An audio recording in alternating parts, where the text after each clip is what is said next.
Alléluia.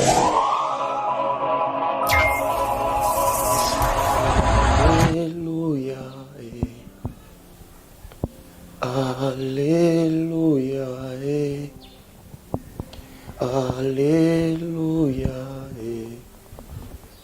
Seigneur, nous te disons merci pour ce moment que tu nous accordes dans ta présence pour bénir ton peuple. Accepte, Père, de passer par nous pour toucher le cœur de ton peuple. Je m'efface afin que toi et toi seul tu prennes gloire. Mets ta parole sur ma bouche et prédispose le cœur de ton peuple à recevoir ta parole. Il est dit, au moment de la détresse, tu as envoyé ta parole et ta parole a guéri. Ainsi en ces jours, j'aimerais que Christ, que la parole faite chair, touche la vie de son peuple au travers de ces instants, dans cette grande émission à Lolola. Que le ciel soit ouvert et opérationnel pour visiter la terre, ainsi que ta volonté soit accomplie en ces moments, sur la terre comme au ciel. Au nom de Jésus, nous allons passer à la lecture de la parole de Dieu. Nous sommes dans le livre de Jean, chapitre 3, verset 16. Nous lisons au nom de Jésus. Car Dieu a tant aimé le monde qu'il a donné son Fils unique, afin que quiconque croit en lui ne périsse point, mais qu'il ait la vie éternelle. Amen. Nous lisons aussi le livre d'Ésaïe. Ésaïe, chapitre 9.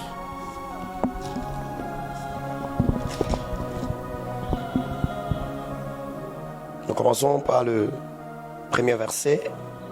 Nous allons lire aussi le verset 5 jusqu'au verset 6. Nous lisons au nom de Jésus. Le peuple qui marche dans les ténèbres voit une grande lumière. C'est ceux qui habitaient dans le pays de l'ombre de la mort, une lumière resplendit. Car un enfant nous est né, un fils nous est donné, et la domination reposera sur son épaule. On l'appellera admirable, conseiller, Dieu puissant, Père éternel, Prince de paix. Donne à l'empire l'accroissement et une paix sans fin au trône de David et à son royaume.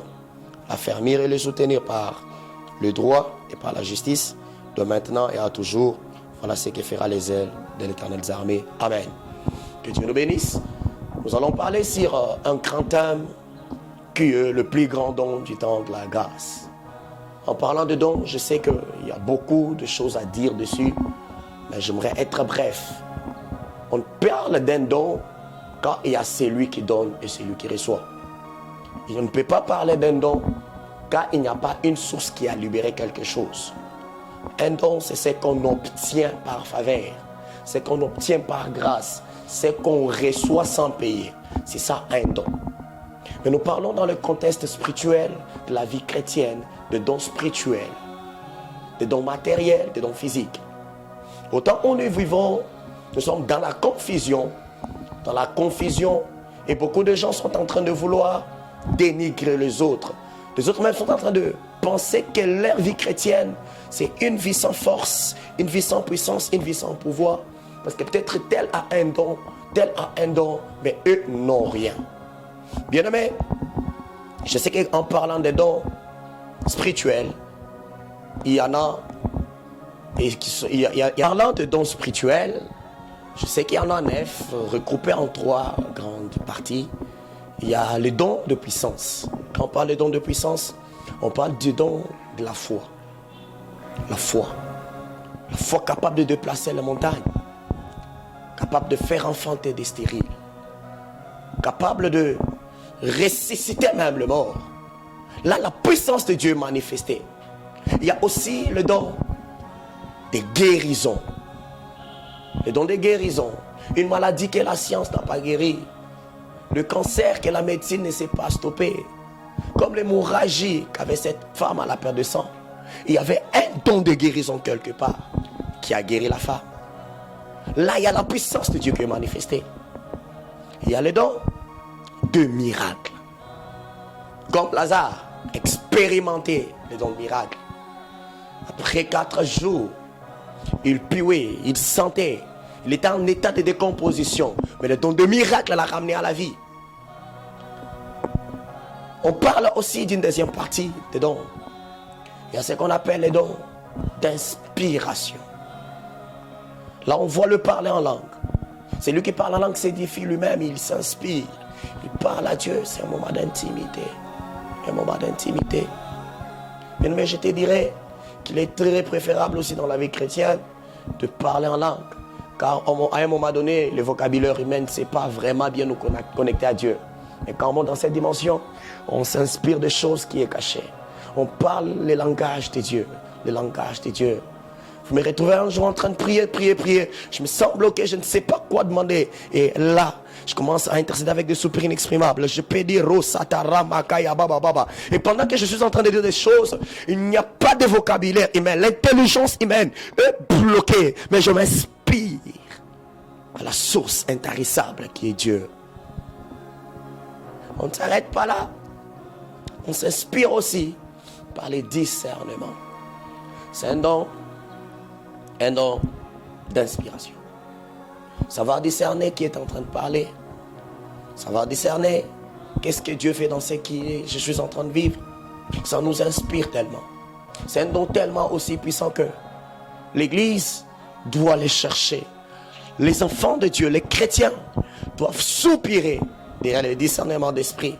C'est ce donc que Paul a utilisé pour dire à cette femme qui est en train de crier, voici les véritables serviteurs de Dieu. Il a discerné que c'était l'esprit du serpent qui parlait en elle. Il y a une troisième dimension, ce qu'on appelle les dons de révélation, parmi lesquels il y a les dons de la prophétie. La prophétie, le monde des aigles.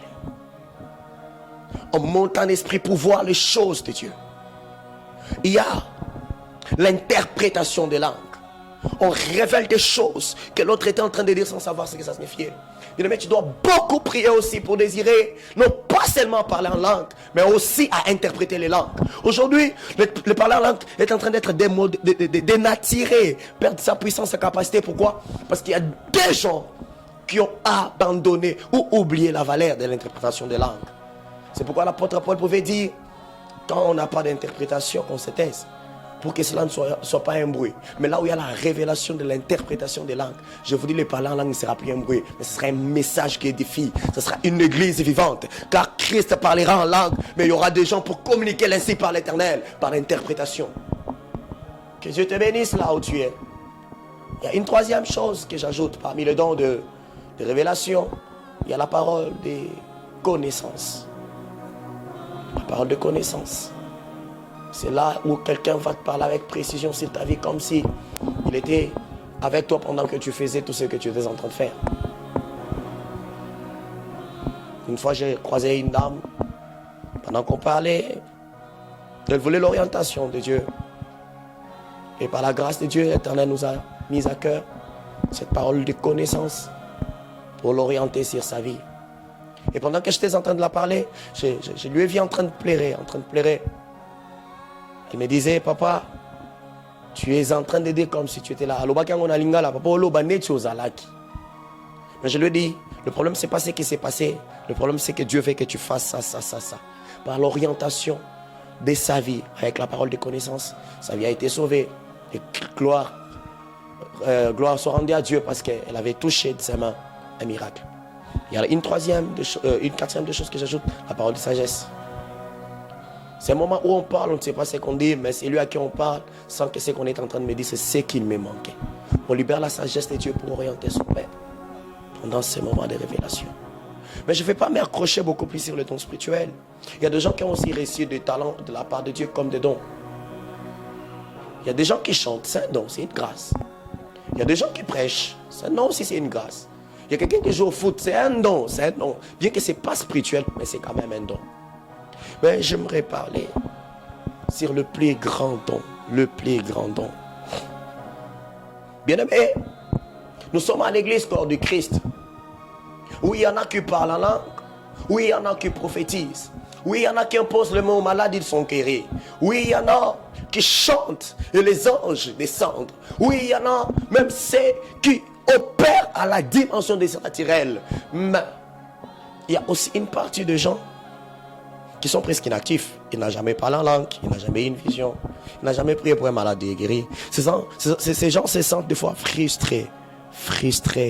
Ils sentent peut-être que la vie chrétienne, c'est pas à eux. J'aimerais te dire que il y a une erreur quelque part que nous devons corriger. Le plus grand don du temps de la grâce, c'est quoi?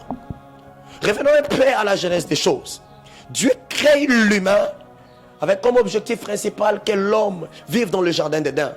Mais par le péché, l'homme quitte la présence de Dieu. Quand l'homme quitte la présence de Dieu, il fallait qu'il y ait une personne capable de les reconnecter à Dieu. Il fallait que l'homme rentre dans la véritable vie telle que Dieu l'avait précédée, car il a été sacrifié au péché. Il s'était livré à une vie qui n'était pas sa vie. Et la Bible dit, Dieu a envoyé les prophètes qui n'ont pas pu. Noé est venu, il n'a pas pu. Enoch a marché avec Dieu, mais il n'a pas pu. Abraham n'a pas pu. Moïse est venu, il n'a pas pu. Il fallait que l'homme soit sauvé. Ce qui est plus grand, ce n'est pas ce qu'on a qui va passer. Ce qu'on a de plus grand, c'est ce qui va nous amener à la vie éternelle. La Bible dit, Jésus était en train de parler avec Nicodème, qui était docteur de la loi. Ce message n'a pas été enseigné à un païen. Ce message n'a pas été enseigné à quelqu'un qui n'avait pas la connaissance de la loi, ou de la vie chrétienne, ou je ne sais pas de quoi, la connaissance des Écritures. C'est un docteur de la loi en Israël. Quand on parle d'un docteur, c'est quelqu'un qui a mis son temps à fonder, sonder les Écritures. La Bible dit, il est venu voir Jésus, Nicodème comme il s'appelait. Il posait la question sur comment être sauvé. Jésus lui dit, on ne peut pas être sauvé si on n'est pas né de nouveau. Il ne comprenait pas. Il a posé encore une question. Je ferai entrer dans le sein de ma mère. Jésus lui a parlé de la naissance par le baptême, de l'esprit. Et après, Jésus lui regarde et lui dit, il lui fait une révélation de quelque chose qui est très important. Il dit, car Dieu a tant aimé le monde, il a donné son Fils unique, afin que quiconque croit ne périsse point, mais qu'il ait la vie. Qu'il ait la vie. Le don que Dieu fait à l'humanité, qui est plus que le don de parler en langue, qui est plus que le don de la prophétie, qui est plus que le don, les talents que l'on peut avoir sur la terre, c'est le don du salut. Le plus grand don, c'est le don du salut. Bien aimé, tu peux ne pas parler en langue, tu peux ne pas prophétiser, tu peux ne pas prêcher, mais laisse-moi te dire, si tu as reçu Jésus dans ta vie, si tu as reçu le don du Fils de Dieu, tu es celui qui est béni, car c'est ça le plus grand don. Donne-moi un bon amen.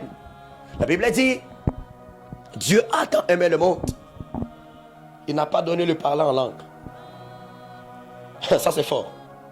Il n'a pas donné la prophétie, parce qu'il avait déjà donné le prophète et les prophètes ont raté leur mission. Il n'a pas donné l'or et l'argent, car l'or et l'argent a été donné avant et l'homme est tombé dans le péché. Mais Dieu a donné son Fils. Il n'y a pas de plus grand don. Il n'y a pas un don excellent que Jésus-Christ dans ta vie. Écoutez, si tu as raté de parler en langue, laisse-moi te dire, tu peux parler en langue et partir en enfer. Laisse-moi te dire, tu peux prophétiser et partir en enfer. Laisse-moi te dire, tu peux opérer de miracles en enfer. Car il est écrit, plusieurs diront en ces jours, Seigneur, nous avons prêché en ton nom, nous avons parlé en langue en ton nom, nous avons prophétisé en ton nom. Il leur dira, je ne vous ai jamais connu. Mais tout celui qui a reçu Jésus, tout celui qui a reçu le don du Fils, laisse-moi te dire, celui-là ira au ciel. Le plus grand don, ce n'est pas celui qui nous rend visible aux yeux des humains, mais le plus grand don, c'est celui qui nous rend fils de Dieu. Et l'unique don qui a fait de nous le Fils de Dieu, c'est le Fils de Dieu lui-même. La Bible dit, car Dieu a tant aimé le monde, il a donné son Fils. Quand Dieu donne, nous recevons. Et ce que Dieu fait, c'est un don. Et les dons qu'il nous donne s'appellent Jésus-Christ de Nazareth. Écoutez, la Bible dit, il n'y a pas de salut dans un autre nom, si ce n'est que le nom de Jésus. C'est l'unique nom, c'est l'unique don qui s'est comporté comme un pont entre les hommes et Dieu. Entre les hommes et Dieu. Entre les hommes et Dieu. Et pourquoi Dieu a fait ces dons? La Bible dit, la main de Dieu n'est pas courte. Ses oreilles ne sont pas bouchées. Ce sont nos péchés, nos transgressions, notre vie sale qui nous empêche de faire quoi? D'être exaucés par Dieu. Qui empêche aussi à Dieu de venir, intervenir. Malgré son omniprésence, son omnipotence, son omniscience, le péché peut l'empêcher. Si le péché peut empêcher l'omniprésence de Dieu, l'omnipotence de Dieu et l'omniscience de Dieu, laissez-moi vous dire que par-dessus ça, il est amour. Et je présente dans ta vie maintenant même l'amour de Dieu. Pour dire que là où le monde t'a condamné, pour dire que là où tu ne pouvais pas parce que tu étais dans le péché, que l'amour de Dieu vienne te chercher. La Bible dit, il est venu, il a pris, son fils il a donné. Et nous l'avons reçu. Parce que nous avons reçu Jésus dans notre vie. Aujourd'hui, ce n'est plus nous qui vivons, c'est Christ qui vit en nous. Mais pour mieux comprendre la valeur du don que Dieu nous a fait, Ésaïe nous explique. Bien aimé, les dons que Dieu nous a fait, ce n'est pas n'importe quoi. Ce n'est pas un don vil. Ce n'est pas quelque chose de vide. Ce n'est pas un fils comme tous les enfants qui naissent. La Bible dit, le peuple qui marche dans les ténèbres voit une grande lumière. Waouh! Et Ésaïe dit encore que les ténèbres ne régneront pas toujours. La vie du péché fait dominer par les ténèbres, mais par l'amour de Dieu. Dieu donne son fils qui est la lumière du monde. Quand tu reçois les dons de Jésus, quand tu reçois les dons du Fils de Dieu, la première des choses, ta vie quitte du ténèbre vers la grande lumière, la véritable lumière de Dieu. La deuxième des choses, il n'est pas seulement la lumière. La Bible dit, il est celui qui, quand il est venu dans notre vie, toute l'autorité repose sur son épaule. Qu'est-ce que cela signifie? Quand Dieu a fait les dons de son Fils à l'humanité, Dieu a ramené dans la vie de l'humanité l'autorité que l'homme avait perdue dans le jardin d'Éden par le péché. La Bible dit, toute l'autorité reposée sur son épaule. Ça veut dire, quand Dieu a donné son Fils, il a donné son amour pour nous pardonner de péché. Il nous a donné la lumière qui va nous faire quitter du ténèbre vers la lumière. Et il nous a aussi restitué l'autorité et la domination qu'on avait perdue. C'est lui qui reçoit ses dons, reçoit l'autorité et la domination. Je déclare au nom de Jésus-Christ, comme tu as accepté de le suivre, comme tu as accepté de marcher avec lui, que rien ne va te dominer. La Bible dit, ne s'arrête pas là. Le plus grand don du temps de la grâce, qui est Jésus, nous donne l'admiration. Fait de nous des admirables. Tel qu'il est, tel nous sommes. Quand nous le recevons dans notre vie, Paul dit, ce n'est plus moi qui vis, c'est Christ qui vit en moi. Et comme c'est Christ qui vit en moi, comme il est admirable, ta vie aussi devient admirable. Vous savez, il y a des places où on est passé, on a été rejeté. Il y a des travaux que tu as fait qui n'ont été...